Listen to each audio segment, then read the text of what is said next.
Bom, agora sim, bom dia, bem-vindas, bem-vindos. É um prazer estar aqui com vocês, é um prazer imenso estar aqui com o Newton, com a Bernadette e com a Débora. Meu nome é Caroline Burli, eu trabalho no Centro de Estudos de Tecnologias Web, que organiza a conferência, e hoje a gente vai falar, nessa mesa, a gente vai ter um debate, espero que com a participação de vocês, sobre redescentralização da web. Então, a ideia é que a gente explique, o Newton vai explicar o conceito de redescentralização, o que isso significa, o que pode ser feito para a gente conseguir, de fato, ter a web que foi pensada inicialmente lá atrás pelo Tim Berners-Lee, uma web aberta, livre, para que todas as pessoas realmente possam participar e isso não fique só na mão de poucas organizações, mas que seja uma web aberta de todos e para todas as pessoas. Depois a Bernadette vai falar um pouquinho da importância das boas práticas para dados na web, como isso ajuda na redescentralização. Gente, só para mim que está chiado ou para todo mundo? Tá ok para vocês? Tá. Então é só o meu aqui. Depois eu mudo o meu fone. Enfim. E a Débora vai colocar a perspectiva do mercado, como que o mercado pode atuar, pensando justamente também na proteção aos dados pessoais, a lei de acesso à informação que está por vir, né, que na verdade já está aí, mas ano que vem tem que ser implementada. A lei de proteção aos dados pessoais, gente, auto-falho aqui, para quem lida muito com, com a lei de acesso à informação, que é a famosa LGPD, né? Então, a gente, para quem não conhece, é uma lei que está para entrar em vigor no próximo ano. Todas as empresas, instituições não governamentais, especialmente também governos, todos têm que cuidar disso e se prepararem, porque é algo muito sério que nós também, como cidadãs e cidadãos, temos o dever de cobrar dessas empresas e, enfim, instituições e governos para que realmente os nossos dados pessoais sejam nossos. Então, com esse gancho, eu vou passar para o Newton e ele vai contar para vocês sobre a redescentralização da web. Newton, deixa eu apresentá-lo, né? Só porque eu conheço há muitos anos, não quer dizer que vocês também o conheçam. Vamos ver. Eu tive o prazer de trabalhar ao lado do Newton durante alguns anos. E hoje o Newton está trabalhando numa outra empresa. Então, o Newton ele é mestre em tecnologias de inteligência e design digital e bacharel da ciência da computação. E, atualmente, ele está como Product Manager na EtherCity. E ele tem experiência com tecnologias fundamentais da web, desenvolvimento de padrões do W3C. A gente teve o prazer de fazer esse padrão dos dados na web, das boas práticas, e ele atuou nessa equipe do W3C Brasil e do seu web, onde ele conduziu projetos relacionados ao uso de dados. E, como eu já vou repetir aqui, ele é coautor da recomendação Dayton Web Best Practices. Então, Newton, bem-vindo. Obrigado, Carol. Bom dia, pessoal. Tudo bem? Super feliz de estar aqui. Vamos lá, sobre descentralização da web. Não sei se todo mundo já vinha participando de outras web BRs, mas eu acho que foi em 2015, se não me falha a memória, a gente falou desse mesmo assunto. Era o tópico redescentralização da web. E o que mudou de lá para cá? Geralmente, a gente tem o hábito, quando eu ainda estava no W3C e no seu web, a gente comentava que na WebBR a gente sempre antecipava de 2 a 3 anos um tema que a gente ia voltar a discutir depois. E naquela época foi quando a gente discutiu sobre redescentralização da web e trazendo todos os protocolos iniciais para ajudar nesse caminho. Então, hoje vou trazer um pouco dessa visão, entender por que a web centralizou e a gente precisa descentralizar. Eu começo com essa imagem aqui, ela é até um pouco feia, né? Se for parar para pensar, que diagrama antigo é isso aí.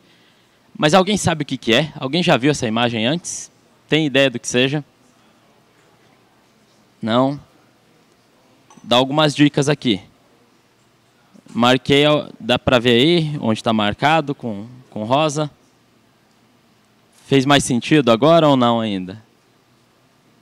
Está indo para o caminho, né? Ali fala hipermídia, hipertexto, linked information, e aí tem o nome de um sujeito ali embaixo, Tim Berners-Lee. Essa imagem faz parte dessa proposta, desse paper seminal, que foi a proposta da World Wide Web. O pessoal até brinca comigo que eu gosto de usar sempre essa imagem do Tim Berners-Lee e da proposta inicial da web para apresentar nessas palestras. Por que eu gosto disso? Porque eu gosto de resgatar o conceito fundamental da web e entender como ela surgiu, qual é o contexto que a web surgiu, o que acontecia no momento, porque a internet já existia. A gente começa com a distinção de internet e web. A gente enxerga a internet como uma infraestrutura de redes, ou seja, eu tenho lá toda a infraestrutura funcionando, tenho vários protocolos funcionando e trafegando dados nessa rede. Já a web eu enxergo como uma aplicação sobre essa infraestrutura de redes. E aí eu trafego dados num protocolo específico, que é o HTTP, e algumas variações que a gente tem do HTTP. E aí tem uma linguagem específica também que a gente utiliza na web, que é o HTML, além de diversas outras linguagens. Mas lá no início das tecnologias fundamentais, o Tim Berners-Lee propôs o HTTP, a linguagem HTML e um conceito que fez toda a diferença na web, que é o URI, o Identificador Universal de Recursos. Imagina que é uma pasta gigantesca, assim, e a gente vai colocando arquivos lá dentro. Como que você vai identificar cada um desses arquivos de modo que não se repita? A grosso modo, o URI é isso aí, esse caminho. E é uma característica importante que teve na criação da web, que isso até faz a gente questionar por que a gente está discutindo descentralização da web hoje, ou redescentralização. A arquitetura da web ela é descentralizada desde a sua concepção. Por natureza já é descentralizada. Vocês viram por aquele grafo inicial, aquele diagrama do Tim Berners-Lee, ele queria conectar diferentes pontos através da internet, que já era uma rede que estava funcionando, e queria trocar informações entre esses pontos. Qual foi o caminho mais fácil para isso? Ele propôs esse documento de troca esse sistema para troca de hipertextos, que é a web, ou World Wide Web, como a gente chama hoje. E lá no início, na base fundamental da web, ela surgiu com alguns princípios. O princípio de ser aberta, de ser inclusiva, todo mundo pode participar. A web não tem dono, é um patrimônio da humanidade. Não é como se fosse uma rede específica que você paga para participar. Ou, hoje o pessoal usa muito no Instagram, quando algum influencer está no Instagram e ele cobra para você participar do Close Friends, por exemplo.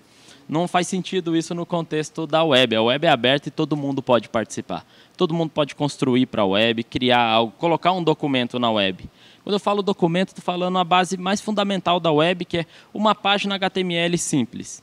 Aí esse documento acaba tendo suas variações. Deixa de ser um documento para virar uma aplicação, por exemplo. A gente tem outras linguagens que ajudam a sustentar todo esse universo que está na web. E uma característica fundamental que surgiu na web, lá naquela época que o Tim Berners-Lee criou, é o Permissionless Innovation. O que é isso?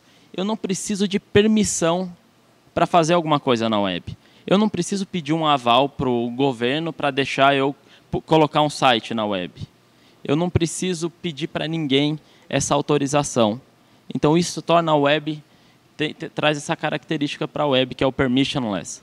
Então, a gente consegue criar, consumir conteúdo, gerar conteúdo novo, criar aplicações, trabalhar com modelos de negócios distintos na web sem ter necessidade de pagar algo para alguém. E quando eu digo pagar algo para alguém, é pagar para você trafegar dados no HTTP, por exemplo. Claro que você tem toda uma série de pagamentos, você está pagando sua banda de internet, tudo, mas você não paga para usar a aplicação web como um todo. Você pode pagar em alguns serviços web, que é isso que a web trouxe. Ela trouxe a criação de outros serviços e outros modelos de negócios. E nisso que leva a gente a entender a web atual, né? Cada vez mais dados são gerados na web. Muitos dados. Nesse momento aqui, dá para ver várias pessoas com celular, com computador, a gente usando o computador, essa palestra sendo transmitida via web. Então, tudo está gerando dados na web. E a gente gera dados de forma ativa, quando a gente vai lá e escreve mesmo, ou posta, ou tem a intenção de gerar aquele dado, ou dado de forma passiva, que eu vou trazer aqui o conceito de metadados. Às vezes, o momento que eu fico olhando para a tela do meu celular, antes de começar a escrever o post, está sendo coletado. Então, todos esses dados estão sendo coletados. E todos esses dados são gerados e publicados na web por muitas pessoas. Isso é natural, porque é uma rede inclusiva, é uma web para todos e para todas, como a gente sempre gosta de falar. Só que tem um problema que surgiu nesse contexto. Todos esses dados param nas mãos de poucas organizações. A gente consegue mapear algumas assim, principais que acabam tendo controle de quase todos os dados que a gente tem na web. E dados que a gente, de novo, que a gente publica de maneira ativa ou que a gente publica de modo passivo, ou são dados coletados que traqueiam a gente. Esses dados aí que eu coloquei no canto são dados de ontem, na verdade. A gente tinha 6 bilhões de buscas feitas no Google. E a cada busca que a gente faz, o Google não lê só o texto que a gente colocou e nos dá o resultado. A gente vai ver depois aqui ao longo do painel que o Google sabe qual era a nossa intenção, o Google sabe o nosso histórico antes de pesquisar aquilo lá. Então, todos esses metadados, todas essas informações que a gente não provê de modo ativo, está sendo coletado também. Então, imagina, de 6 bilhões de buscas ao longo de um dia. A quantidade de vídeos visualizados no YouTube. Cada vídeo tem um tema, tem um assunto. Então, eu vi 10 vídeos do mesmo assunto, aí eu começo a receber até um resultado enviesado, decidido pela plataforma, decidido pelo Google. E ali o último é o número de usuários ativos no Facebook. São 2 bilhões e 300 milhões de usuários ativos nesse dado que eu coletei ontem para pôr nessa palestra. O que leva a gente a questionar: se a arquitetura da web é descentralizada, por que a web hoje é centralizada ainda? Então, por que a gente está discutindo a descentralização da web se a sua arquitetura é descentralizada por natureza ou desde a sua concepção? Acontece que os modelos de negócio que a gente vê nessas grandes aplicações é que favoreceram essa centralização da web. E aí tem vários motivos pelo que isso acontece, né? A gente consegue identificar quais são as principais redes, por exemplo, onde a gente participa como usuário ativo. E essa rede não fica só fechada nela, ela tenta trazer gente de fora para fechar junto. Eu participo do Facebook e aí eu quero conectar numa outra aplicação, quero participar de um outro site, de um outro serviço, eu uso o meu login do Facebook, por exemplo, e aí todos esses dados que eu gero já estão indo para um silo, que a gente chama que é o próprio Facebook coletando esses dados. E sabendo o que eu faço, sabendo todos os meus rastros. E a preço de quê? No meu caso aqui, o preço foi: não vou precisar preencher um formulário de login de novo, não vou precisar fazer um cadastro novo. Mas aí eu estou fornecendo muitas outras coisas, né? Tem um colega que sempre chama que esses dados que as empresas pegam, todos esses dados que a gente fornece, às vezes de modo inconsciente até, é a nossa alma digitalizada, né? Então, todos os zeros e uns coletados da gente tá indo para a web. E aí, o que acontece? O que a gente consegue discutir e identificar? Aqui já fora do contexto da web em si, mas já da arquitetura web, eu digo, mas já para a ideia de negócios, todos esses negócios maiores e que a gente acaba mapeando, nossa, negócio disruptivo, é uma rede social que está dominando, elas têm algumas características que ajudam elas dominarem ainda mais. Uma é chamada Network Effect. O que é esse Network Effect? Na economia, quando analisa um negócio assim de escala, a gente consegue entender que uma rede ela passa a ter mais valor a partir de que quando entra mais um novo nó nessa rede. O que eu quero dizer? Eu tenho uma rede aqui de 4 pessoas, a gente troca informações. Convido mais uma pessoa, então entra mais informações para a gente trocar entre todos. Convido mais uma pessoa e essa rede vai crescendo. O valor da rede cresce à medida que novos usuários entram. Então agora a gente começa a imaginar qual o valor do Facebook com aqueles 2 bilhões e 300 milhões de usuários ativos. Isso cresce cada vez mais porque vira um ambiente legal, acaba virando um ciclo não só virtuoso, mas vicioso ali. A rede cresce e eu fico mais interessado porque tem mais conteúdo naquela rede. Só que essa rede está fechada dentro do que a gente chama de jardim murado, os walled gardens. E aí tem uma outra característica nesses negócios da web que é o winner takes all. O que é esse winner takes all? Imagina que eu tenho 2 produtos ou 2 serviços. Se um produto já é 1% melhor que outro, tem a tendência de trazer mais usuários para esse produto. E aí o que vai transformar? o que a gente conhece como a lei de Pareto, né, o 80-20. Ou seja, tenho 20% dos produtos, dos serviços, das grandes aplicações, em média, com 80% dos usuários, com 80% do volume gerado lá. E aí vai trazendo tudo para um grupo só que tem quase tudo e todo o restante vira o long tail, que a gente chama num gráfico, né? E aí surgiu uma outra questão que uma pesquisadora, a Shoshana Zuboff, trouxe, que é o surveillance capitalism, é o capitalismo de vigilância. O que é esse capitalismo de vigilância? A gente tem aplicações gigantescas, a gente tem 6 bilhões de buscas feitas todos os dias no Google, a gente tem 6 bilhões de views no YouTube todos os dias, a gente deve ter milhares ou bilhões de e-mails trocados todos os dias no Gmail. E aí perceberam nesses 3 exemplos que eu dei, qual é a empresa dona desses serviços? É o Google. Aí a gente tem vários dados que a gente gera quando a gente pega o Waze, por exemplo, de GPS. Aí tá bom, vou deixar o Google de lado. Eu quero postar uma foto no Facebook, mas eu vou comentar com alguém no WhatsApp que eu estou postando uma foto no Facebook. Mas eu quero postar um stories no Instagram também. Quem é o dono desses 3 serviços que eu mapeei? Também é uma organização só. E essa organização tem uma escala gigantesca, porque se beneficiou do network effect para o crescimento e também dessa abordagem do winner takes all.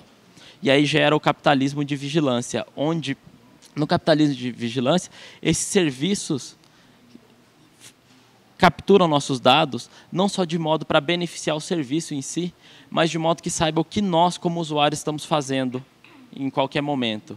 É possível, por exemplo, a partir de um conjunto de buscas no Google, de modo solto, assim, quem analisa aqueles dados, saber boa parte do nosso perfil comportamental, a partir de 10 buscas, por exemplo. A gente consegue ver depois resultados no Google Trends, qual é a tendência de busca em determinadas regiões, por exemplo.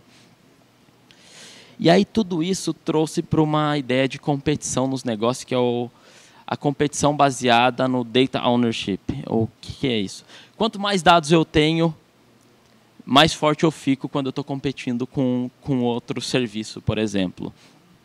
E é o que o Facebook tem, por exemplo, com Instagram, com WhatsApp e com a própria rede do Facebook, Facebook Messenger. E aí eu trouxe aqui só esse gráfico que foi publicado em julho desse ano, dos principais sites de redes sociais, qual é o número de usuários ativos em milhões, né, ali nesse gráfico. O Facebook tem 2,3 bi de usuários, YouTube 2 bilhões, WhatsApp 1 bilhão e 600. Mas se a gente parar para ver ali e agrupar por organizações donas de cada uma dessas linhas do gráfico, cada um desses pontos do gráfico, a gente vê que pode estar no meio nas mãos de 4 ou 5 organizações, por exemplo. Então, de novo, a gente tem a ideia do Pareto de 80-20. Tenho 20% dos negócios dominando 80% das transações ou dos dados ali. Aí, saindo um pouco dessa ideia de rede social, adiantando aqui também, alguém já ouviu falar desse título aí, desse paper? A anatomia de um motor de buscas de larga escala numa web baseada em hipertextos. Alguém já ouviu falar disso aí? Agora talvez tenha ficado mais fácil. Sergey Brin e Larry Page são os fundadores do Google.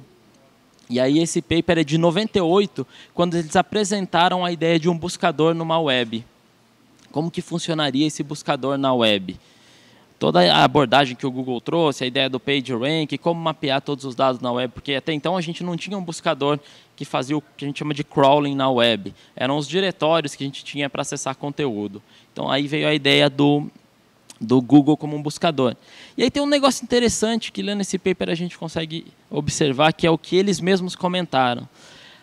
Na época que escreveram e fizeram essa proposta desse buscador, a gente espera que os buscadores, a gente acredita, até imagina, que esses buscadores que têm um fundo comercial baseado em advertisement, em propagandas, por exemplo, vão ser motores que tenham um viés que vai em direção dos advertisers, ou seja, vai em direção de quem está fazendo a propaganda e vai se distanciar das necessidades dos usuários. Ou seja, isso que eles colocaram no paper do Google em 1998. Foi uma ideia genial, foi uma observação muito boa falar isso, que a gente precisa ter um motor de busca neutro, que foi a proposta do Google lá atrás. Mas a gente viu como a evolução foi diferente, né?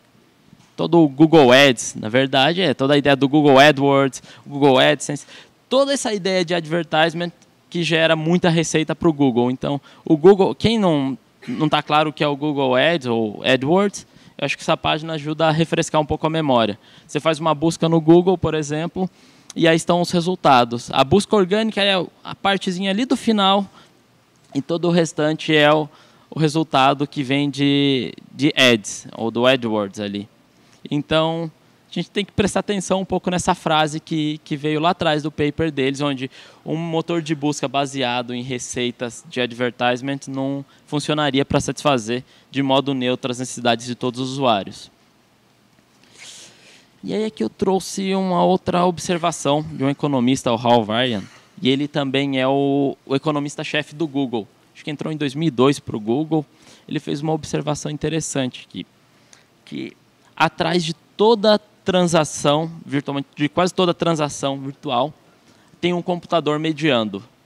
Então, a partir de uma conversa que eu tenho com a Carol, tem um computador mediando essa nossa transação. A partir de uma compra que eu faço, é um computador mediando. Algumas coisas ficam muito óbvias para a gente que, claro, precisa de um computador. Eu quero postar uma foto, é uma máquina que vai lá, é o algoritmo que eu escrevi numa aplicação que vai colocar essa foto no ar. Mas a partir de nossas conversas no dia a dia, numa transmissão, eu ligo para a Bernadette para a gente conversar, e aí tem um computador mediando tudo isso.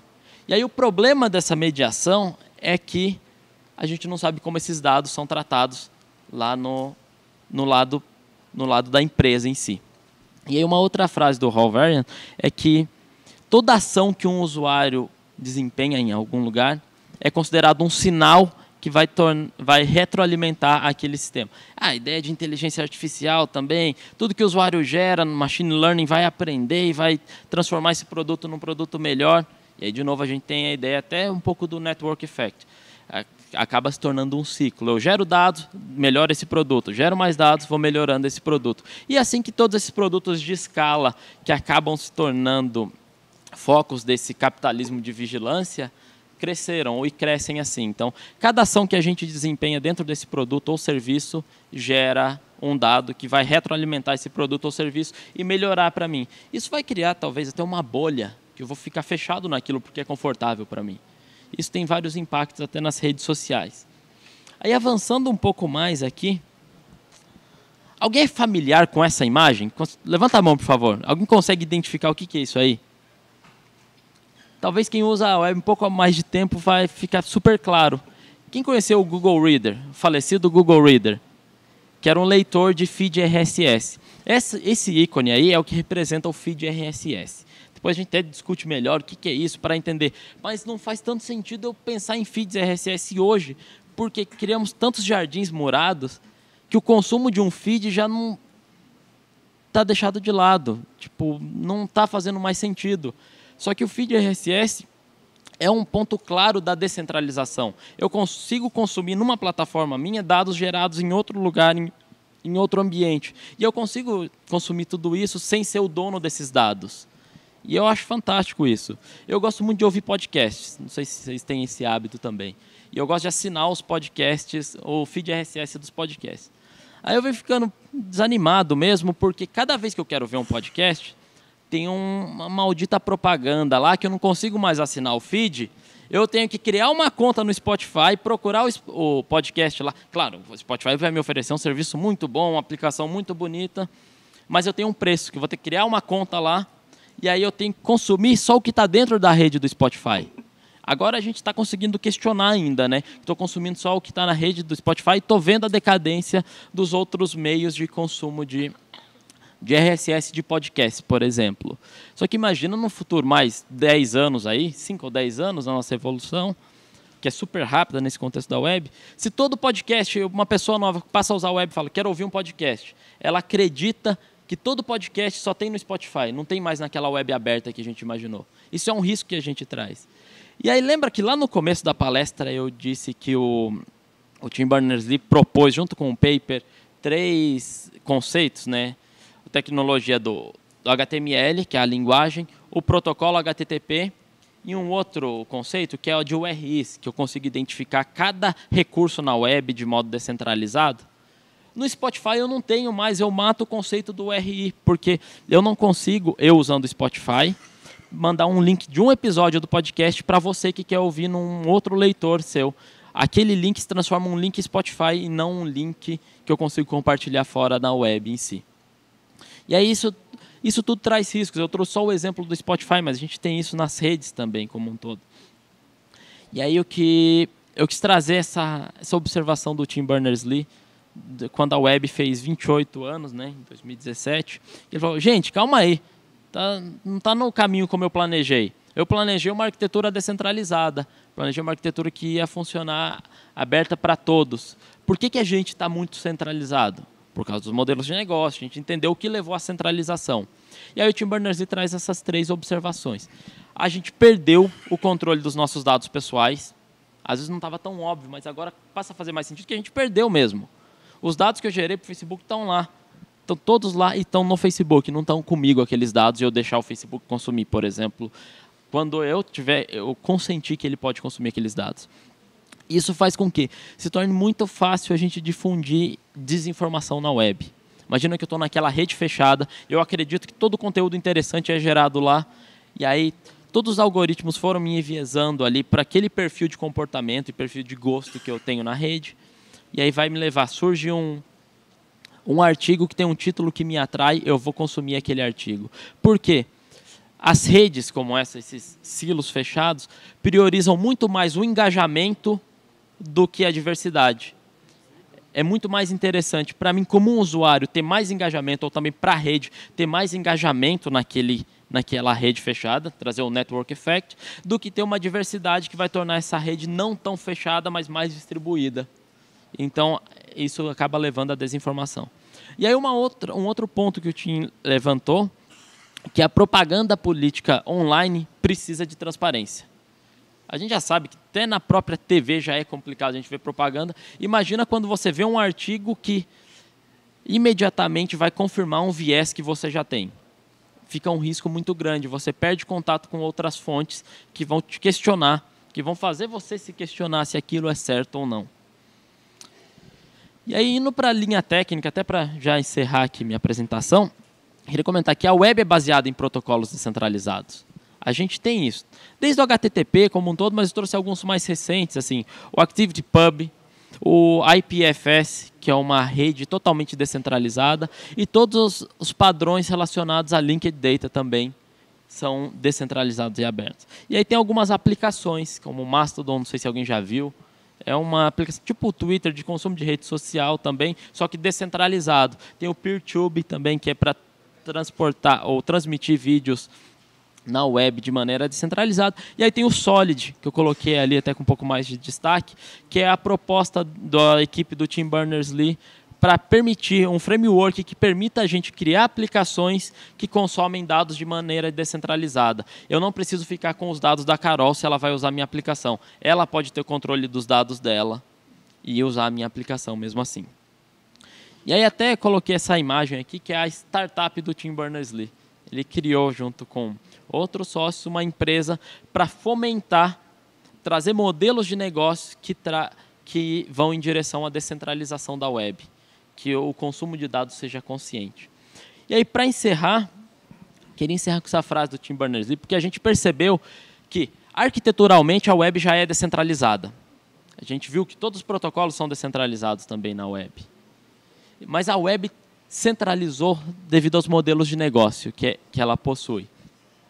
E aí a gente percebe que isso não é mais um problema técnico somente. A descentralização da web tem que ser discutida por diferentes atores, diferentes participantes que consomem a web, que usam a web. Então o Tim Berners-Lee faz sugestão e que a gente precisa trazer as melhores mentes, desde a ideia do contexto de business, da tecnologia, de governo, da sociedade civil, das artes, da academia, para construir o futuro da web, para remover essas ameaças que a gente tem no futuro da web.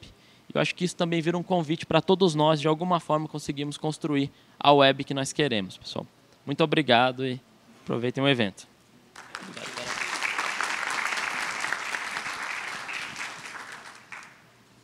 Obrigada, Newton.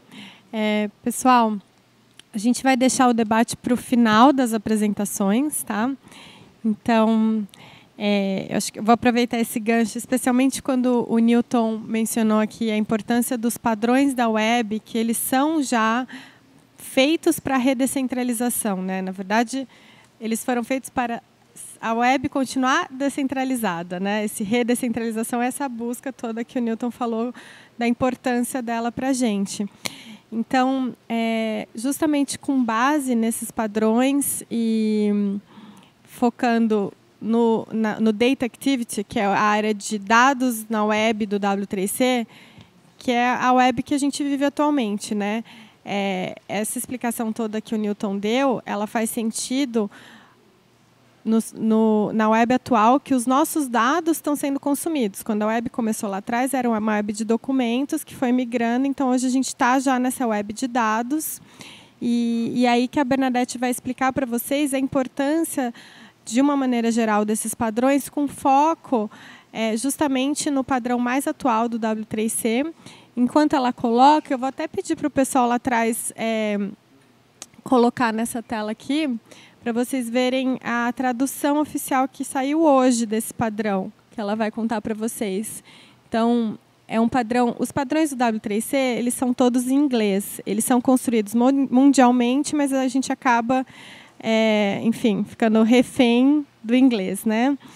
E aí, para ter uma tradução oficial do W3C, tem todo um processo, porque tem vários especialistas, né? No caso, essa tradução foi para o português, então, especialistas brasileiros, porque tem termos muito técnicos, eles ajudaram justamente a fazer essa tradução. Demorou quase 2 anos para sair, porque é um processo longo também, assim como o processo de elaboração de um padrão. E, então, assim, a gente correu justamente para publicar oficialmente aqui, para lançar para vocês em primeira mão na WebBR.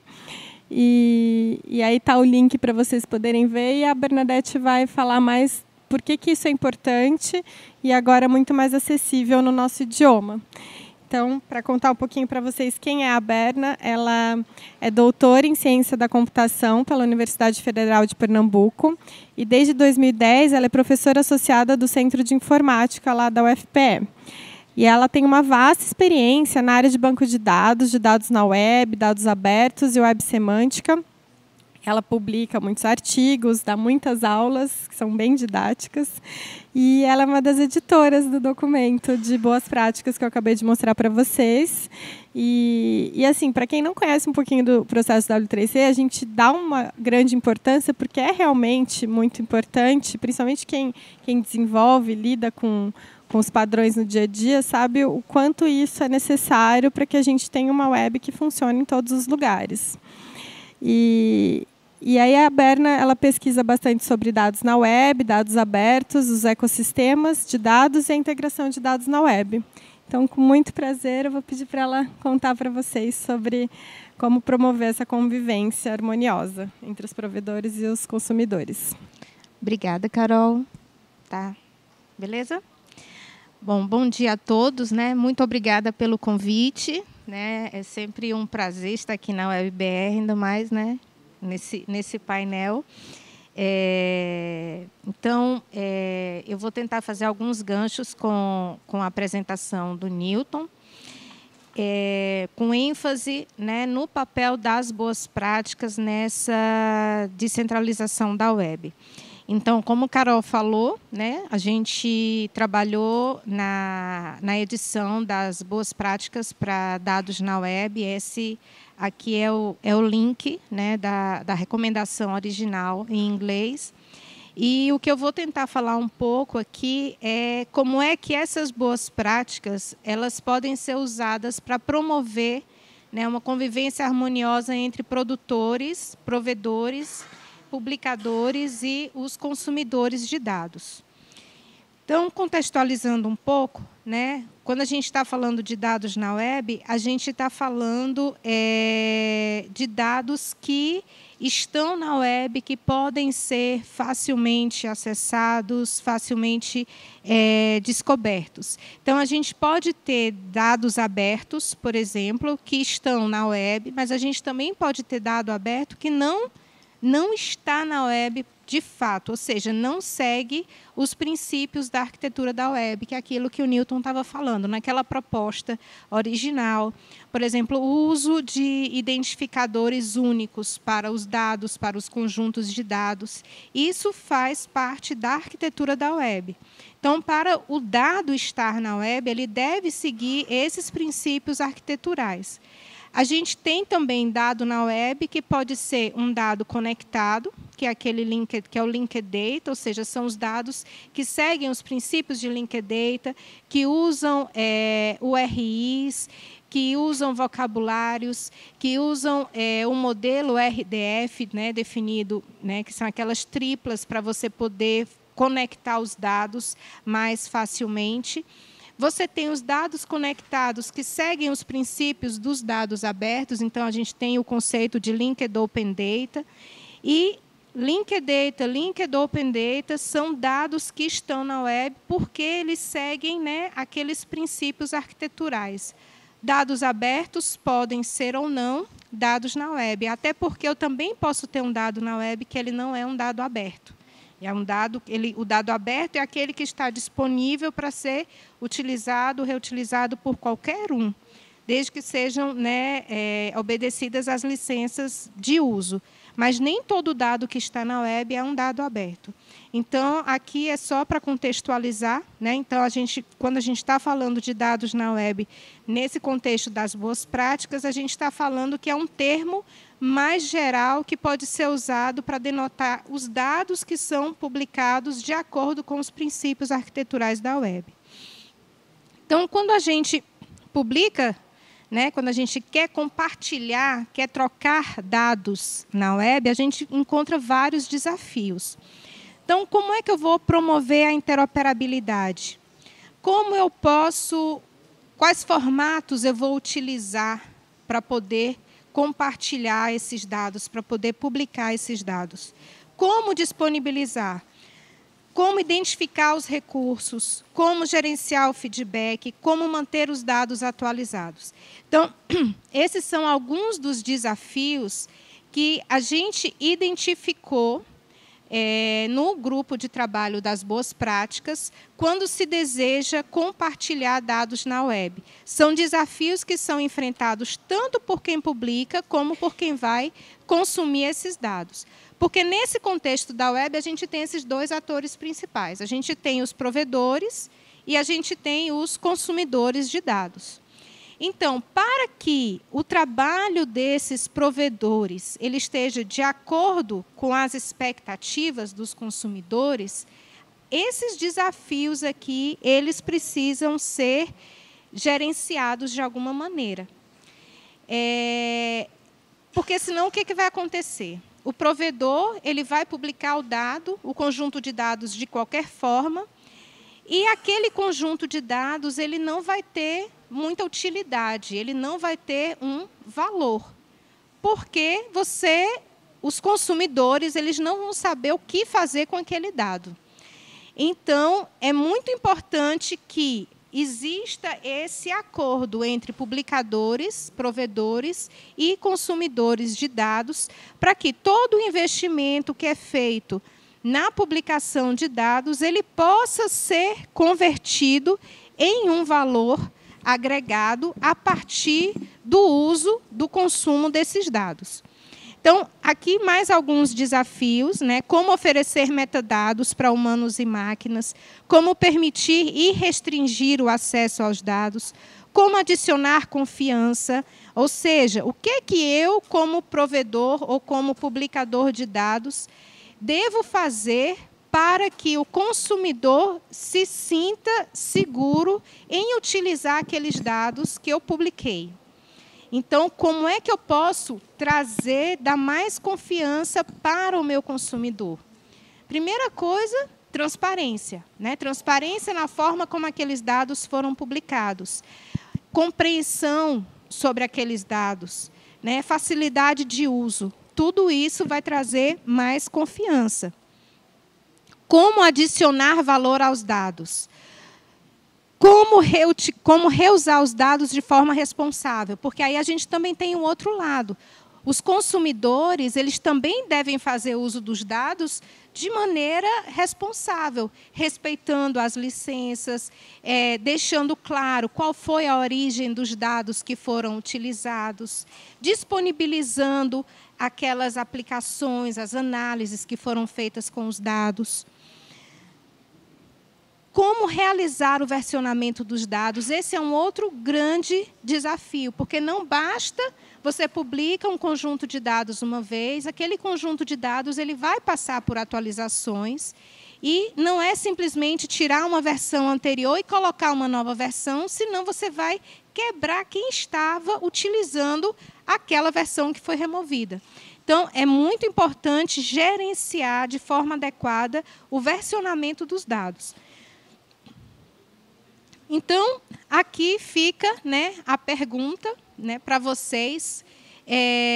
Como você tem enfrentado os desafios para a publicação e o consumo de dados na web?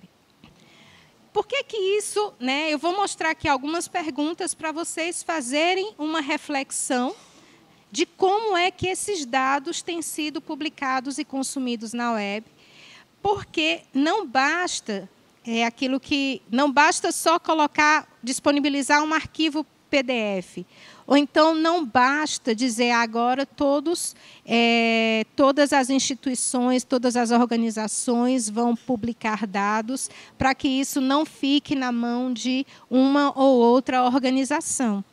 Para que isso, de fato, se torne uma realidade, é importante que algumas boas práticas sejam seguidas, que você consiga oferecer que as instituições, que as organizações, que as pequenas empresas, elas ofereçam os dados de maneira que eles possam realmente ser utilizados. Porque as grandes organizações elas têm condições de fazer isso, né? Elas têm toda uma infraestrutura, toda uma equipe para coletar esses dados e disponibilizar. E aí, de novo, o que pode acontecer? Eu vou usar só os dados do Facebook porque eu sei como manipular esses dados, eu tenho uma API, ou então eu vou usar os dados do Twitter porque eu tenho essa API, porque eu sei manipular. Mas a ideia é que a gente possa tornar isso, né, mais amplo, para que pequenas organizações, pequenas empresas, indivíduos possam, de fato, compartilhar também os seus dados. Então, eu vou fazer aqui algumas perguntas, né, para vocês refletirem sobre a importância dessas boas práticas no momento do compartilhamento de dados. Sejam vocês publicadores, sejam consumidores. Porque, como o Newton estava falando, né, a questão de você, né, dos dados, você gerar esses dados de forma ativa, de forma passiva. Isso é muito interessante, porque a gente está gerando dados de qualquer forma. Então, outra palavrinha-chave que ele falou aqui é a questão dos metadados. Então, a gente está gerando esses metadados que se transformam em dados. E é importante que esses metadados também tenham metadados. E aí a gente fica, né, metadados dos metadados dos metadados. Então, quando, né, se publica um conjunto de dados na web, quanto à descrição dos dados, como é que você publica esse conjunto? Com metadados descritivos, né, onde você vai ter título, descrição, data de publicação, frequência de atualização. Com metadados estruturais, você tem uma descrição dos campos, né, que descrevem os valores que estão sendo publicados, com metadados descritivos e metadados estruturais, ou sem metadados associados. Alguém aqui publica conjuntos de dados? Alguém aqui consome dados na web? Então, né, publicadores, consumidores, geralmente, os conjuntos de dados, eles são publicados com metadados, Sim ou não? Sim? Com metadados? Ou vocês têm dificuldades em compreender os dados porque não tem metadados associados? Tem dificuldades porque não tem metadados associados, certo? Que é o básico. Então, se a gente quer facilitar o compartilhamento, se a gente quer tornar esses dados mais acessíveis, então, vamos publicar o mínimo de metadados para que aqueles dados possam ser compreendidos e se tornem úteis. Ainda falando de metadados, quanto ao formato dos metadados, como é que eles são publicados? Com uma descrição em linguagem natural, com uma descrição em formato machine readable, com uma descrição em linguagem natural e formato machine readable, ou sem metadados associados? Letra A, alguém? Os metadados geralmente estão em linguagem natural. Está lá para você ler. Estão em linguagem de máquina, que eu posso fazer uma aplicação que automaticamente vai lá e vai conseguir pegar aqueles metadados e trabalhar sem que eu diga o que é que precisa ser feito. Ou não tem metadados? A gente volta para a questão da ausência de metadados, né? Se tiver em linguagem natural, já é bom.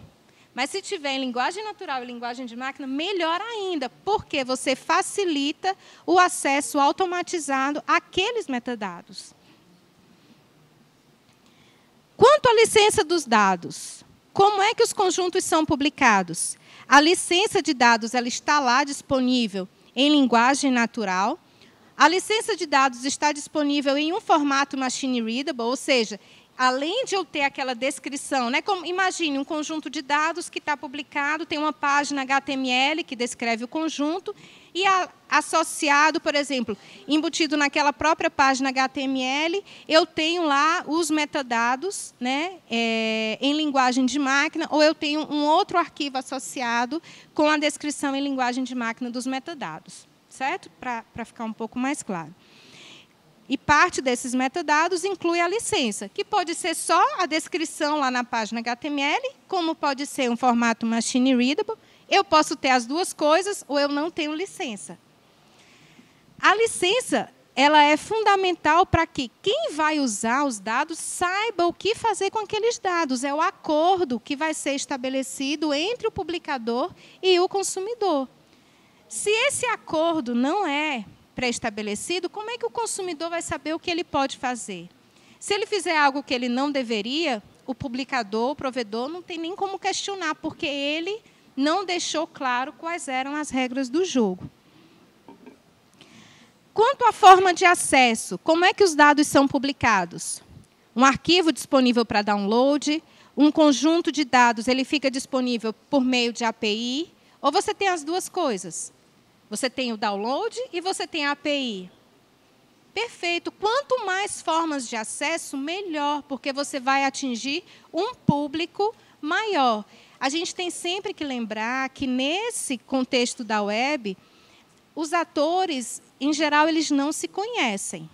Então, você não pode assumir que todos os consumidores eles vão querer fazer o download do arquivo. Em alguns casos, não, eu quero construir uma aplicação que vai acessar os dados usando uma API e eu vou só consumir esses dados via API, eu não preciso fazer o download. Então, quanto mais formas de acesso forem oferecidas, melhor. Quanto aos formatos de dados, como é que os dados têm sido publicados? Em um único formato, processável por máquina, em mais de um formato processável por máquina, ou como um documento PDF? Qual é o ideal? O que vocês acham que é o melhor desses três? A, B ou C? Letra? Eu sou professora, vocês têm que me responder. Letra? B. Muito bem. Em mais de um formato processável por máquina. De novo, é a diversidade, tá certo? A web é um ambiente aberto, flexível, de atores que não se conhecem, e a gente precisa oferecer uma gama maior de possibilidades. Quanto ao versionamento, como é que esses conjuntos têm sido publicados? Existe um histórico de todas as versões do conjunto de dados, ou eu não guardo o histórico das versões. Eu publiquei um novo conjunto, eu apago o conjunto anterior. A gente não deve fazer isso porque a gente não sabe quem estava utilizando aquele conjunto de dados previamente, certo? Então, é importante guardar esse histórico. Aí, fazendo o link com o que o Newton estava falando da questão do uso de URIs. Para que nós tenhamos dados na web de fato, é importante que esses dados eles sejam identificados por meio de URIs. É importante que os dados, os conjuntos de dados, possuam identificadores únicos. Outro aspecto fundamental, quando a gente está falando de compartilhamento, troca de dados na web, é o aspecto do feedback. Porque é importante que isso não seja uma via de mão única, né? Apenas do publicador para o consumidor. O consumidor ele também deve ser capaz de prover um feedback sobre aqueles dados que foram consumidos. Então, é importante que sejam oferecidos esses canais de comunicação entre provedores e consumidores de dados e que esse feedback também seja compartilhado com a comunidade. De novo, é um ambiente aberto, tá certo? É um ambiente aberto. Não precisa, a gente não precisa publicar um conjunto de dados e deixar restrito a uma pequena comunidade. A gente pode ter isso de uma maneira ampla e transparente. Então, aqui, só para dar depois dessa reflexão, tá certo?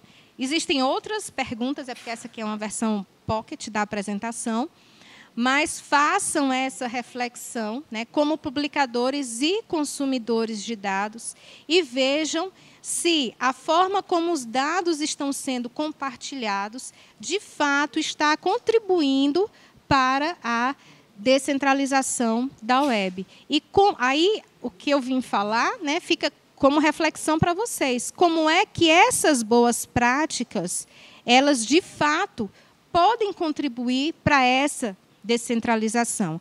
Aqui é só para vocês verem, né, a gente tem no documento, são 35 boas práticas, e essas boas práticas, elas elas procuram auxiliar no tratamento daqueles desafios que eu falei no começo.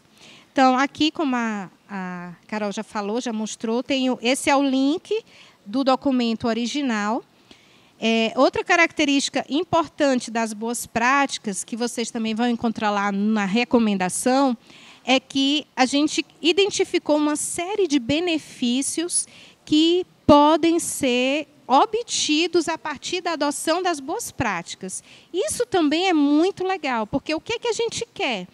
A gente quer, quando a gente usa essas boas práticas, tudo bem, o publicador, o provedor, talvez ele tenha um pouco mais, ele precisa investir um pouco mais naquela publicação, mas a gente espera que ele obtenha uma série de benefícios.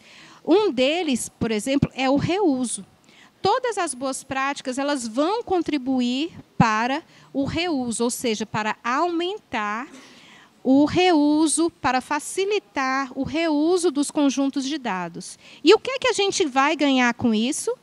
O dado, quanto mais o dado é utilizado, mais valor vai ser agregado àquele dado. Concordam? Sim ou não? Então, o reuso é um benefício, né? Talvez seja o benefício mais importante das boas práticas, e foi isso que a gente discutiu bastante, né? Foram 3 anos de trabalho nesse documento. Então, todas essas boas práticas elas foram pensadas, repensadas. Algumas são bem simples, né? Como prover metadados. É uma coisa simples, mas que nem todo mundo faz e que deveria fazer. Então, aqui eu deixo um outro link, que é para o portal de dados abertos da UFPE. Eu sou professora na UFPE e eu estou liderando a iniciativa de dados abertos lá.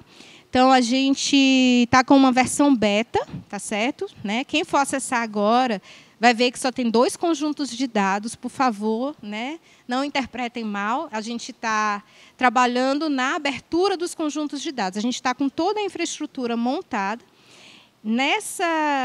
No portal de dados da UFPE, a gente utilizou uma solução que foi desenvolvida pelo meu grupo de pesquisa, que é o IAGO, que é um sistema gerenciador de dados na web, que ele vai além das ferramentas de catalogação, porque ele implementa as boas práticas para dados na web. Então, ao utilizar esse sistema, quando você publica um conjunto de dados, a gente já cuida do versionamento, da geração de APIs, da definição de metadados em formato machine readable. Então, quem tiver curiosidade, pode entrar lá no portal. Como a gente está numa mudança de gestão, então a parte política, né, de liberação dos dados, ela ainda está sendo tratada, mas toda a parte técnica ela já está pronta. E, né, a nossa conclusão é que as boas práticas, né, de fato, elas contribuem para uma convivência harmoniosa entre produtores e consumidores de dados na web, né, contribuindo aí para a transparência nesse compartilhamento de dados, para a gente, de fato, ter uma web aberta. Né, eu acho que a lição é essa, né, o que a gente quer, de fato, uma web aberta e descentralizada, e eu acredito que as boas práticas elas têm tudo a ver com esse contexto. É isso, obrigada.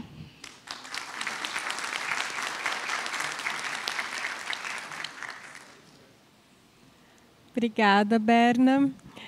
Bom, pessoal, agora que vocês puderam, né, para quem chegou depois, o Newton falou sobre a importância de redescentralizar a web. A Berna falou sobre a importância de aplicar as boas práticas para dados na web, seguindo os padrões do W3C, ou seja, a gente usar os padrões ajuda a gente a tentar a redescentralização, no sentido de voltar naquilo que o time lhe propôs lá no início, que é ter uma web, de fato, descentralizada. E agora a Débora vai falar como isso se aplica no mercado. Então, né, quando o Newton trouxe essas questões que, em última instância, Google e Facebook são as 2 grandes empresas que têm a maioria dos nossos dados, como que as outras empresas também podem usufruir e sair dessa bolha, digamos, e como o mercado pode fazer bom uso dos dados na web para a gente ter uma web de fato aberta para todo mundo e descentralizada. Então, a Débora ela trabalha com marketing digital, ela já teve vários clientes como Livraria Cultura, Samsung, Anitta, o Deezer, e ela é formada em informática e ela atua como front-end. E também ela é host no canal da Brasil JS, que é uma conferência de desenvolvimento. E ela é responsável pela comunicação também dessa conferência. Débora, bem-vinda e obrigada. Obrigada, gente. Só uma atualização, eu fui host, não sou mais, e agora eu, enfim, trabalho por conta. É a minha empresa, Débora Duarte. Eu vim falar, então, sobre o futuro do marketing digital num evento de tecnologia, o que pode parecer bastante controverso, mas vocês vão entender o porquê. Então, por que falar de marketing digital no WebBR? Eu fiz uma palestra parecida com essa, não é exatamente a mesma, no The Web Meeting, que aconteceu um dia antes da Brasil JS, que também era um evento sobre descentralização da web. E a questão que eu trago aqui é justamente que a gente fala muito da parte técnica de descentralização da web. A gente tem muito essa discussão, mas a gente esqueceu, na verdade não esqueceu, até foi citado aqui, mas a gente não toca muito no assunto de que, na verdade, a publicidade é uma das maiores fontes de renda da web, né? É uma das maiores, que movimenta os maiores valores, vamos dizer assim, da web. E é ela a responsável pelas grandes empresas estarem aí. Então, a gente também precisa tratar disso de uma maneira responsável. De como que a gente vai lidar com isso numa web descentralizada principalmente com respeito à privacidade de dados. E essa discussão ela não tem sido tão trazida para esse âmbito do marketing, inclusive materiais em inglês, em estrangeiros, eu só encontrei um até agora. Então, é uma discussão que eu estou pesquisando e tentando trazer ela para esse mundo, para a gente poder começar a falar mais sobre isso também no âmbito marketing. Essa aqui é uma pesquisa que eu fiz ontem, inclusive, na esperança de que esse slide mudasse, mas não aconteceu a mesma coisa. Dessa pesquisa, eu fui até a página 6, mais ou menos, e eu só encontrei um artigo que falava sobre como lidar com marketing digital sem utilização de dados ou com a utilização responsável de dados. Todos os resultados que eu vi, além desse artigo, são sobre como utilizar dados no marketing digital, como fazer data-driven marketing, e todas as práticas que já se falam, já são conhecidas de utilização de dados sem responsabilidade. E aí, a gente começa a entrar num assunto que já foi citado aqui também pelo Newton, e eu vou falar brevemente, não vou entrar muito, que são os monopólios da web. Esses monopólios eles estão presentes basicamente em empresas como que a gente já conhece, Google, Facebook. Eles dominam, essas duas empresas dominam cerca de 90% do mercado de publicidade da web. Né? Então, quando a gente pensa, quando um cliente chega para fazer anúncio, ele já chega dizendo que ele quer fazer anúncio no Google ou no Facebook. Né? Ele não tem uma ideia de fazer publicidade, ele quer fazer num lugar específico porque são os lugares que dominam, né, a rede de anúncios aí da web. A gente tem monopólios também em sistemas operacionais para celulares, né, smartphones, Apple e Google. Ou tu tem um Android ou tu tem um iOS. Não existe outro sistema operacional, por exemplo. A gente tem o sistema operacional também de computadores, né, desktop, notebooks. Aí a gente pode falar em Linux também, mas falando em questão de mercado, são essas duas empresas que dominam. Nós temos monopólios também nas linguagens de programação front-end. Né? Quem nunca ouviu falar em Angular e React, acho que não trabalha com front-end. Né? Existem outras, obviamente, mas as que dominam o mercado são essas duas. E, novamente, ali a gente tem Facebook e Google, basicamente. Navegadores, né? Chrome e Firefox, e basicamente agora a gente tem duas engines novamente, parece a luta do Netscape lá, porque nós temos basicamente a engine do Chrome e a engine do Firefox funcionando, e é isso. Né? E aí a gente tem o monopólio da publicidade. Eu não fiz, até hoje, uma campanha que não utilizasse pelo menos duas dessas ferramentas, dois desses produtos. Ou tu utiliza Google Ads, ou tu utiliza Facebook Ads, ou tu utiliza ali o Google Analytics. Acho que 99% dos sites na web utilizam Google Analytics. Daí tem Tag Manager, tem o Audience Network, lá, que é a rede de dados do Facebook, basicamente. Enfim, um desses produtos a gente utiliza para fazer. E aí, com esses monopólios, né, surgiu uma notícia recentemente, que eu acho que vocês devem ter visto, dessa senadora aqui, que é a Elizabeth Warren, que ela, na campanha dela, ela está fazendo uma proposta de desmembramento das grandes empresas de tecnologia. E isso atingiria Facebook, Google, Amazon, Apple, porque, como a gente já viu aqui, por exemplo, o Facebook, ele não é só o Facebook, ele é Instagram e WhatsApp. Google, ele não é só o Google, ele é YouTube, ele é Google Ads, ele é inúmeros outros Android, inúmeras outras pequenas empresas ligadas também ao Google. O Facebook, por exemplo, é proprietário da Oculus também, que é uma empresa de VR, né, inclusive eu tenho em casa. Então, elas são donas de outras empresas e acaba se transformando em um monopólio, mesmo que a gente não perceba. Às vezes a gente utiliza sem perceber mesmo, que basicamente tem duas empresas atrás dos produtos que a gente utiliza. E aí a gente começa a entrar nas regulamentações de privacidade. Aqui a gente tem no Brasil a LGPD, que está para entrar em vigor, né? E na Europa tem a GDPR, que a LGPD ela é um pouco baseada nos padrões da Europa, e basicamente elas dizem que eu sou proprietário dos meus dados, eu posso permitir ou não alguém utilizar os meus dados. Né? Só que aí tem uma pequena sacanagem que acontece, pelo menos em sites da Europa, se vocês já notaram, tu entra no site e tem ali, esse site utiliza cookies, você permite? E aí só tem um botão escrito sim. Eu não posso sair daqui, eu não posso dizer que não, eu não posso... Se eu quiser utilizar aquele site, eu sou obrigada a permitir o uso dos meus dados. Né? Opa!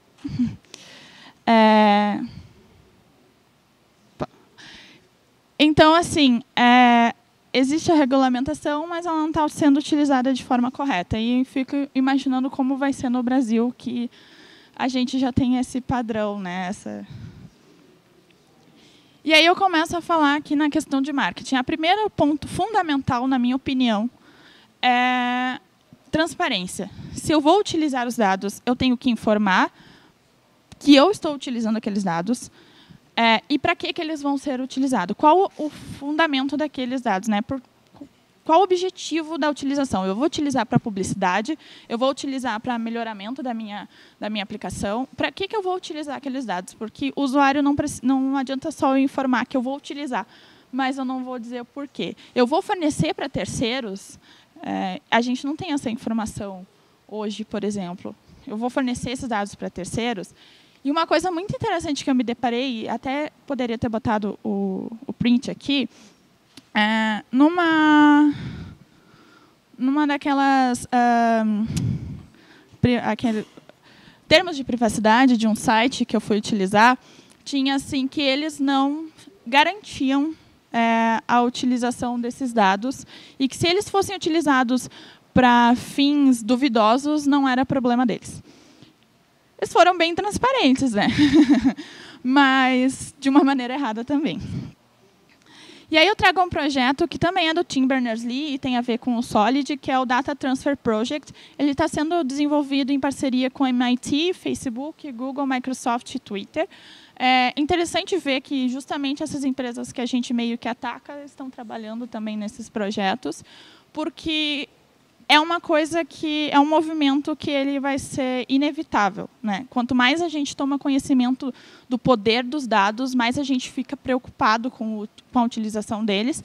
E esse projeto ele é basicamente para fazer um protocolo de transferência de dados para que APIs consigam utilizar esses dados, diferentes APIs consigam utilizar o mesmo dado, por exemplo. Eu tenho os meus dados na minha máquina, comigo, e o Facebook utiliza esses dados, assim como o Twitter também utiliza esses dados de uma maneira unificada, né? De uma maneira que ambos consigam utilizar esses dados sem ter problemas com a API. O que a gente tem hoje, por exemplo, se eu baixar os meus dados do Facebook, eles vêm de um formato diferente do que se eu baixar do Twitter.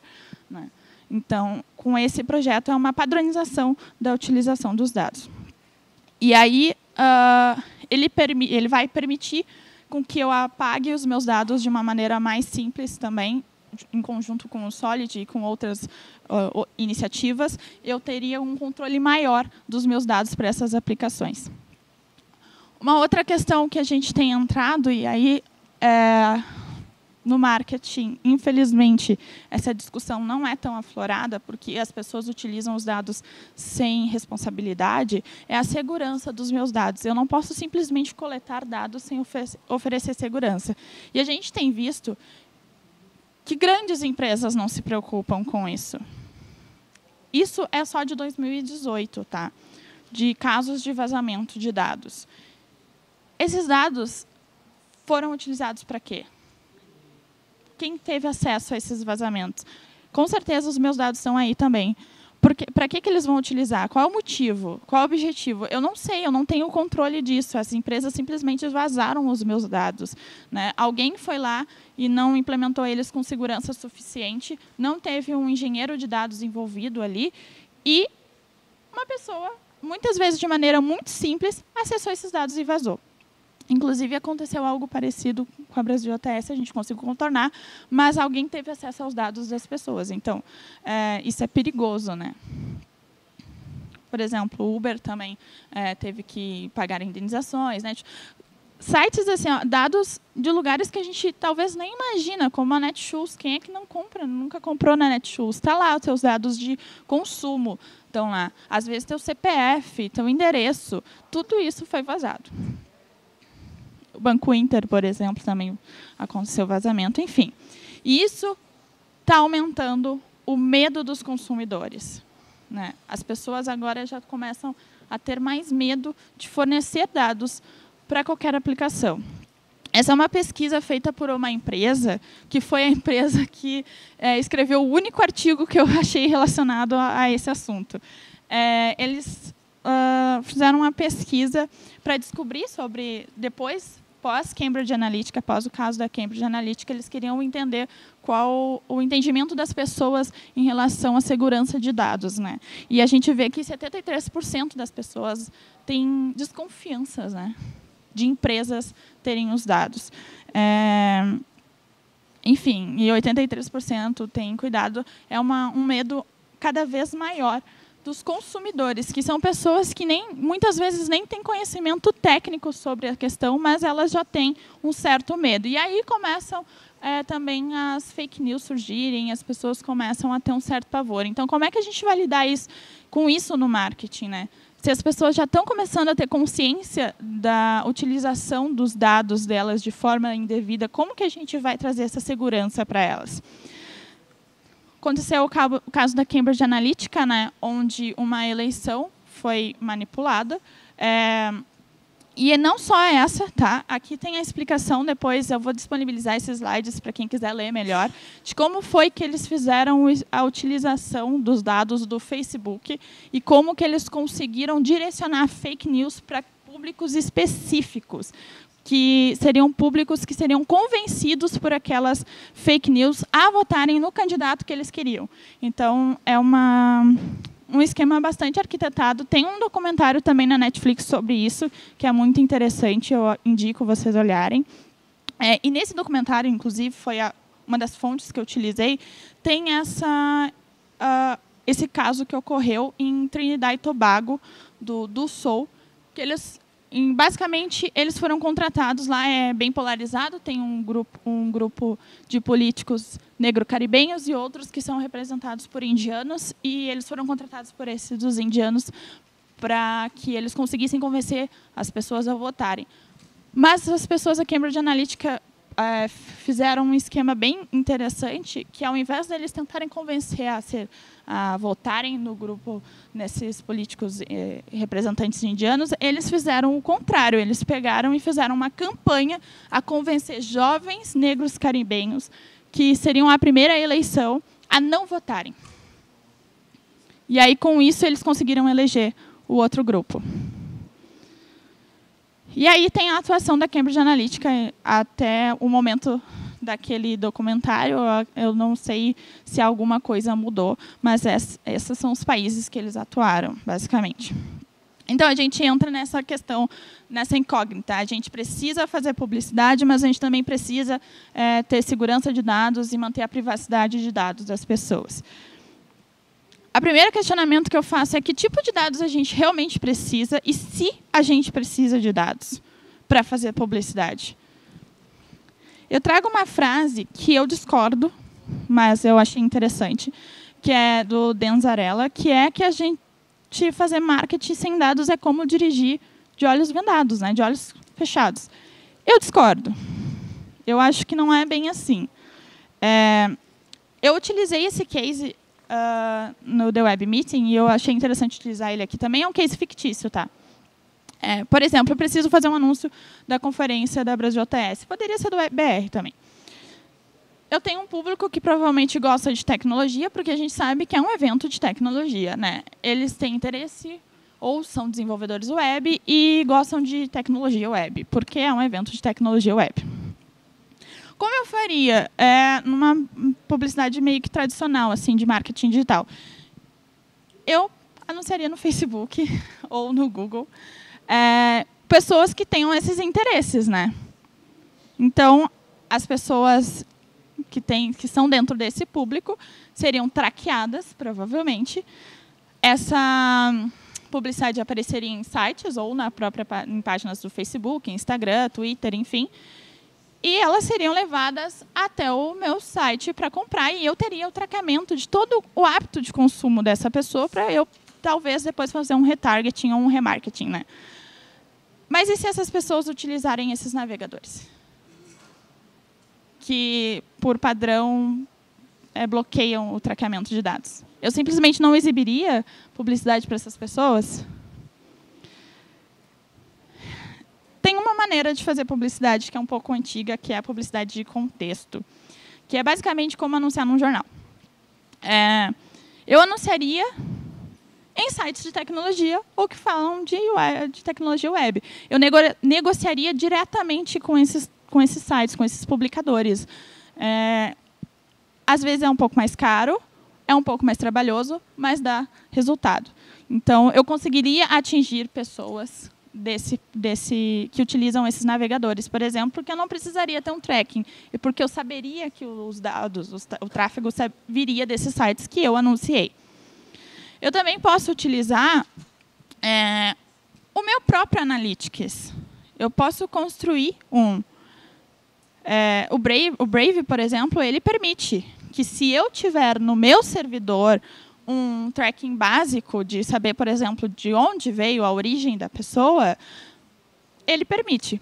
Ele não permite que eu utilize o Analytics do Google, por exemplo. Mas se eu tiver hospedado no meu servidor, eu desenvolvi, ele permite. Então, eu poderia fazer um próprio Analytics.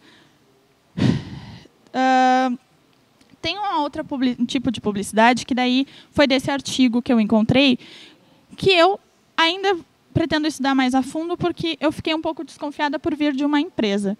Mas é a Gated Offer. O que é?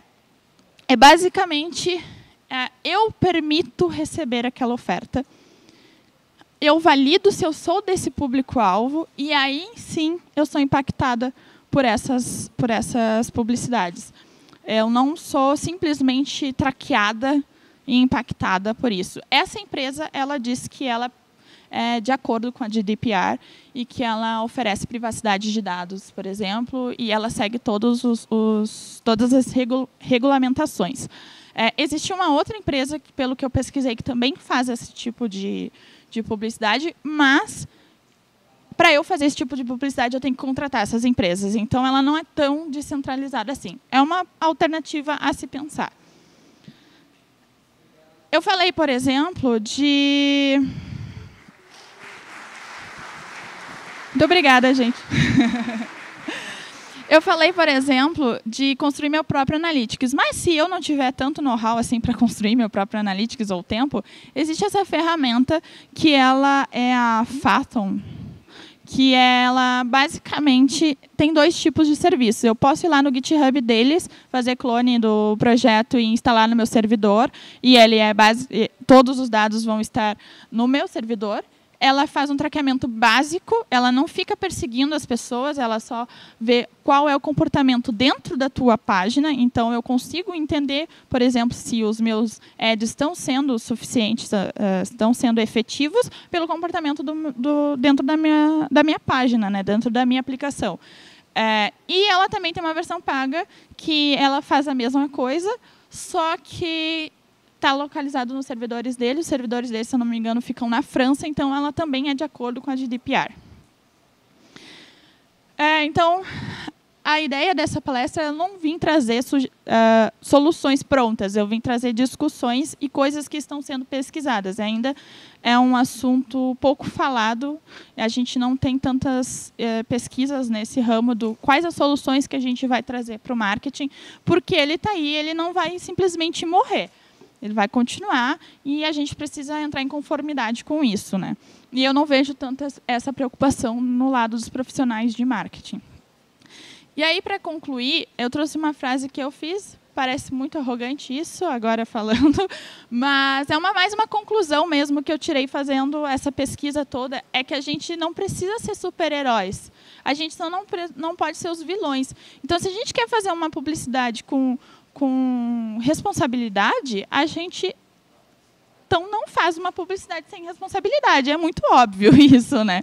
a gente utiliza os dados dos usuários, dos clientes, dos prospects, de maneira responsável. Não vamos simplesmente coletar dados sem ter alguém, por exemplo, para cuidar da segurança desses dados. Não vamos simplesmente ficar perseguindo as pessoas por aí sem saber se elas querem, se elas têm noção de que elas estão sendo perseguidas, né? Porque a publicidade hoje ela é muito irresponsável. A gente simplesmente traqueia todo mundo e as pessoas nem sabem o que está acontecendo. Mas a realidade está mudando. A gente já vê, por exemplo, o Firefox vem com uma opção anti-tracking por padrão. Se eu instalar, se a minha mãe, por exemplo, comprar um computador que vem com o Firefox, ela já não vai ser impactada e nem sabe. Então, e os consumidores estão começando a ser mais conscientes depois de casos de vazamento de dados e da má utilização desses dados.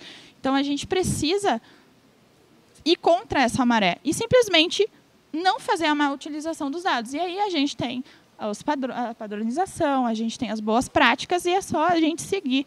Se a gente começar a fazer isso, as coisas vão começar a mudar. Então é isso, gente. Muito obrigada.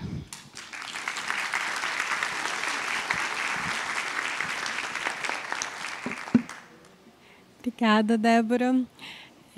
Obrigada, Newton e Berna. A gente tem um tempinho para debater com vocês, aproveitar que a gente começou um pouquinho atrasados, então depois a gente tem o coffee break, se vocês toparem ficar mais 10 minutinhos, que foi o tempo de atraso, a gente consegue fazer um debate, quem tiver alguma questão ou algum posicionamento, comentário, enfim, fiquem à vontade. Eu vou pedir que quem queira falar, vá até aquele microfone por conta do áudio da gravação e para a câmera pegar, então é só levantar, não sejam tímidos, podem, por favor, levantem, falem, se expressem. A gente está aqui para conversar, eu acho que todo mundo trouxe aqui perguntas, né, para a nossa reflexão. E aí, antes de falar, vou pedir só que você fale pelo menos o seu nome, se quiser dizer a instituição também, fique à vontade. Obrigada. Tá. Obrigado aos panelistas, ótimas apresentações. Eu queria só colocar uma perspectiva histórica. Foi legal aparecer a Elizabeth Warren, né, que é candidata a presidente nos Estados Unidos, e ela é considerada socialista. Uma das coisas interessantes que está acontecendo é que, gradualmente, o socialismo está deixando de ser palavrão nos Estados Unidos. É um fenômeno a ser observado. Mas, e ela fala sobre essa questão da necessidade de desmembrar essas grandes empresas, né, que parece uma proposta muito radical. Mas eu queria só trazer uma perspectiva histórica aqui, que os Estados Unidos foi o primeiro país do mundo a passar uma legislação antitrust no final do século XIX, chamado Sherman Act, que desmembrou várias mega empresas, que, por exemplo, uma delas controlava a maior parte da produção de aço, a outra controlava a maior parte das ferrovias, etc. e tal. E essa lei foi passada por unanimidade no Senado americano. O Senado americano é, historicamente, um clube de gente rica. Então, aqueles milionários do Senado americano decidiram que, para o bem do capitalismo, esses monopólios tinham que ser desmembrados. Então, eu acho que a gente precisa ter essa consciência, entendeu? Que falar a respeito de desmembrar o Google ou o Facebook, que eu acho que são coisas necessárias, não é uma atitude anticapitalista. Na verdade, é pró-capitalista, porque o capitalismo só funciona quando tem competição. E quando você tem esse nível de concentração, até eu queria comentar que você citou várias vezes a lei de Pareto, é muito pior a situação atual, porque a situação atual não é de 20, 80, entendeu? É de 3 ou 4 contra todos os outros, entendeu? 3 ou 4 com 90% de controle, né? Então, é uma situação de concentração de poder muito mais grave do que a situação que levou o Senado americano a aprovar o Sherman Act há 130 anos atrás. Então, acho legal que a gente adquira essa consciência e comece a lutar para que isso aconteça. Tá? Obrigado.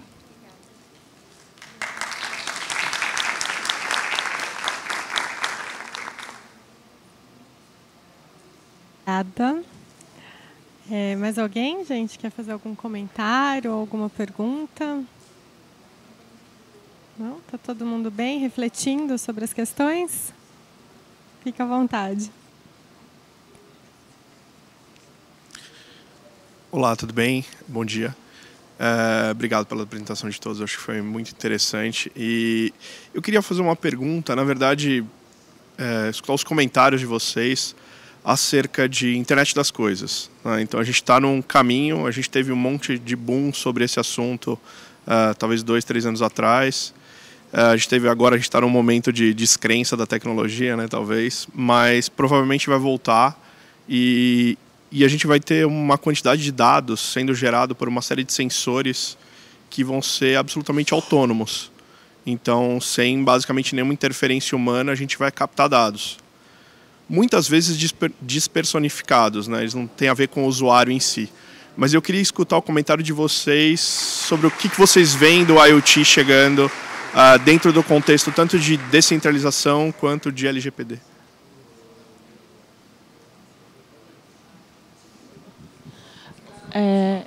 Eu acho, daí é questão de opinião minha mesmo, porque também não vi nada em relação a isso. Mas eu acho que tudo que é utilizado de forma incorreta é perigoso.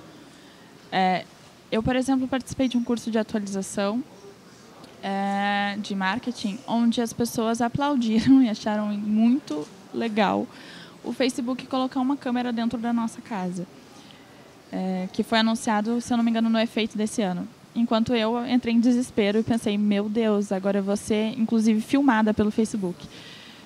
Então, assim, depende muito de como esses dados vão ser utilizados, na mão de quem que eles vão estar. Se eu vou ter consciência de que eles vão estar sendo utilizados e se eu quiser que eles não sejam utilizados, eu consiga simplesmente parar com que a utilização deles.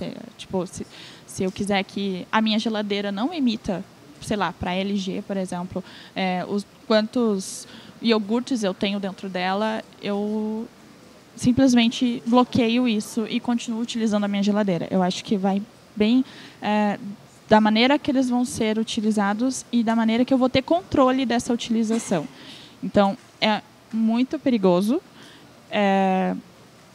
A gente vai ter que ter um controle bem maior em relação a isso, porque hoje a gente está falando de dados da web, coisas que a gente já não tem mais controle, e a gente está tentando ter controle de novo. Imaginar a IoT deve ser uma questão bem mais perigosa, né? Mas eu acho que se elas tiverem uma utilização correta, conseguirem entrar em conformidade com as regulamentações de privacidade de dados, não teria problema. E se elas não tiverem nas mãos desses monopólios, melhor ainda. Se for um IoT que eu desenvolvo na minha casa, não teria problema, entende? Se forem pequenas empresas, também não teria tanto problema. Agora, se é um IoT que está na mão do Google, aí eu já fico com um pouco de medo. Então, é um assunto bastante complicado e bem arriscado. Vai muito de como que esses dados vão ser controlados e por quem que eles vão ser controlados.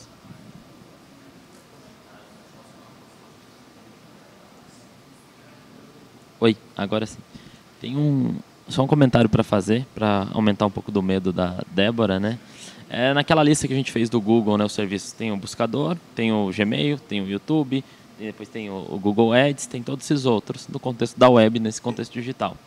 Tem uma empresa que vende muitos produtos nos Estados Unidos chamada Nest, que é do termostato. Começou com termostato, depois câmeras de segurança, reconhecimento facial, vai liberar uma porta ou não. E essa empresa, de quem que é do Google também, né? Então, são os riscos que a gente começa a ver nesse meio. E o IoT, a evolução, acho que não está nem parado, mas está evoluindo bastante. E a gente vê com esses devices que a gente coloca em casa. A Alexa agora responde em português, né? Com o Echo Dot, ou a Amazon Alexa, que ela consegue responder em português. Cada vez mais pessoas utilizando isso. E no meu modo de ver isso aí e encarar é o mesmo modo que a gente encarou a construção da web como um todo, baseado em protocolos abertos e descentralizados. Desde que uma solução, mesmo de hardware, se baseie em protocolos abertos, eu vou ter a possibilidade de fazer plug and play dos meus dados, à medida que a gente vê a evolução também de soluções relacionadas à descentralização. Os data pods, que é a proposta que vem junto com o Solid, eu armazeno os meus dados onde eu bem entendo. Então, eu posso gerar dado para algum sensor, só que esse sensor só vai consumir dados do meu data pod.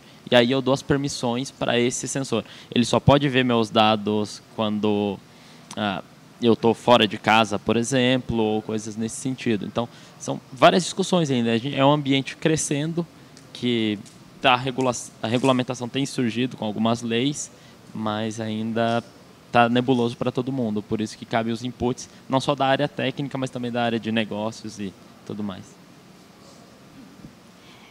Só complementando, peraí, deixa eu tirar isso aqui, que é muito ruim. Eu acho que, enquanto a gente ainda consegue dizer eu quero ou não compartilhar esse dado, né, beleza. O problema é quando a gente tem aqueles sensores que a gente não sabe que estão capturando os nossos dados. E aí, né, as próprias câmeras, os sensores dos ônibus, os sensores, né, para coletar dados sobre mobilidade. Então, isso é bem arriscado porque a gente, às vezes, nem sabe que aquele dado está sendo coletado. Então, aí cabe ao governo. O governo vai ter um papel muito importante de como é que esse dado vai ser utilizado. Então, em alguns casos, né, a gente não tem como bloquear, né? O sensor está ali, ele está capturando todos os carros que estão passando. Eu não sei como é que eu vou dizer, não pegue os dados do meu carro, por exemplo. Então, como é que a gente pode fazer para que o dado ele foi coletado? Agora, o uso dele realmente tem que ter certas restrições. E aí, nesse caso, eu acho que muita coisa o governo vai ter que fazer para garantir a nossa proteção. Bernadette, é um ótimo ponto. Eu queria comentar, por exemplo, que eu acho que uma diferença crucial que tem entre biometria para controle de acesso e reconhecimento facial é justamente essa. Porque a biometria, você sabe que você está botando o dedo lá. Mas o reconhecimento facial, você não sabe quando a câmera está te observando e identificando você. Então, por exemplo, eu me recusei na academia que eu frequento a aderir ao sistema de reconhecimento facial, continuo botando o dedo lá. Eu acho que mais pessoas deviam fazer isso. Em São Francisco passou uma legislação restringindo fortemente o uso de reconhecimento facial. E é uma coisa que, às vezes, as pessoas ficam encantadas com a tecnologia. Ai, que bonitinho, o computador me reconhece e tal. Mas não, gente, isso aí é um perigo muito grande, porque aumenta as possibilidades de vigilância de um Estado ditatorial com a gente de uma forma muito dramática. É literalmente o Estado saber onde você está andando 24 horas por dia. E esse medo aumenta quando a gente vê anúncios como o Cadastro Base Cidadão, né, onde a gente vai ter uma reunião de todos os dados de órgãos públicos em um único lugar, controlados pelo governo. Então, por que o governo quer esses dados, né? A justificativa é a melhor das possíveis, que é para a utilização de políticas públicas, né? Melhoria de saúde, de transporte. Mas esses dados são muito sensíveis e eles podem ser utilizados para um Estado ditatorial e a gente meio que não tem muito como fugir disso se tem reconhecimento facial no ônibus, né? Então, como é que a gente vai lidar com isso? São questões muito perigosas que a gente está começando já está vivendo, na verdade, né? Muito obrigada. A gente precisa encerrar. Antes disso, eu só quero dar um anúncio importante, que a gente teve uma questão com uma palestrante que ficou doente de última hora, né? Bom, claro, né? Ficou doente e não vai ter a palestra de criptografia das 14h, mas todas as outras palestras da programação vão acontecer normalmente. Então, quero agradecer muitíssimo a participação do Newton, da Bernadette e da Débora, e também a de vocês. E agora tem o coffee break. Por favor, fiquem super à vontade. Obrigada.